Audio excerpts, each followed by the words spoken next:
de chez vous, il y a forcément quelqu'un qui fait le buzz sur Fréquence Plus.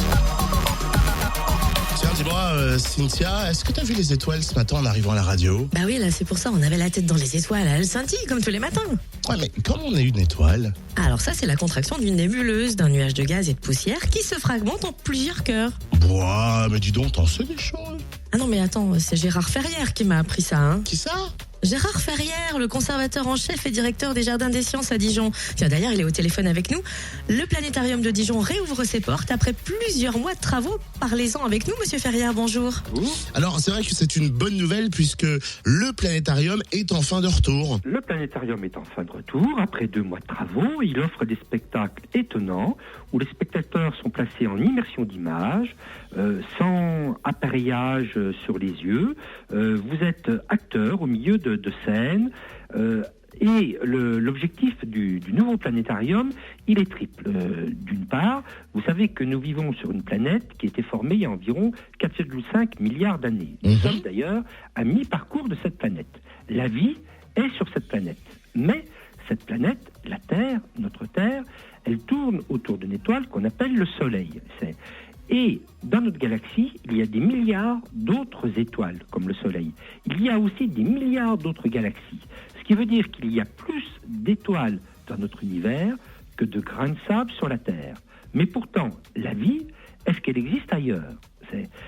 Pour l'instant, nous sommes incapables de répondre. Mais le planétarium, justement, à partir de ces spectacles, justement, nous questionne sur ce sujet, car comprendre nos origines, c'est important, et parfois, il faut aller dans l'immense laboratoire cosmique, justement, pour rechercher un petit peu ces réponses. Ça, c'est le premier objectif du planétarium, c'est donc comprendre, apprendre. Et puis le deuxième objectif, il ne suffit pas que les scientifiques, justement, proposent des théories, proposent, justement, ou décrivent des observations, des faits. Il faut aussi faire partager ces observations avec les publics. Sinon, il y aura un blocage entre la connaissance et la diffusion des connaissances. Et à mon avis, à notre avis, toute l'équipe ici, il faut justement rendre plaisant le discours. C'est un peu comme Jules Verne au 19e. À partir de ses romans, Jules Verne a su rendre la science plaisante. Et il manque peut-être d'ailleurs beaucoup de Jules Verne maintenant pour rendre la science plaisante. Donc, et le deuxième objectif du planétarium, comme je vous l'ai indiqué, à partir de spectacle, c'est rendre plaisant justement toutes ces informations scientifiques, toutes ces données, que ça soit l'astronomie, mais que ça soit aussi comment fonctionne notre planète, les volcans, les séismes, les cyclones, etc. Donc, deuxième objectif du planétarium. Et si vous permettez, je verrai un troisième objectif aussi. On vit donc sur une planète, mais c'est une planète qui est petite. La Terre, et les ressources sont limitées aussi. Il ne suffit pas qu'on construise des maisons, faut-il avoir une planète pour justement placer nos maisons. Et le troisième objectif, c'est faire comprendre que nous sommes tous citoyens par rapport à cette planète et que c'est à nous de la préserver. C'est l'objectif principal de l'établissement, le Jardin des Sciences, que ce soit avec le planétarium, le jardin botanique ou le muséum.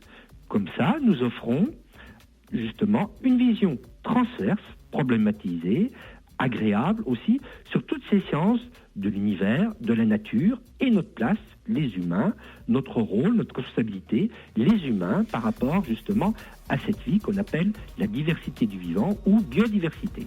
Vraiment passionnant, monsieur Ferrière. On l'écouterait pendant des heures. Et si vous voulez, d'ailleurs, direction le planétarium de Dijon, qui vous accueille donc depuis le 15 novembre dernier, rénové. Un planétarium tout numérique, ouvert à tous, avec de nouveaux spectacles pour petits et grands.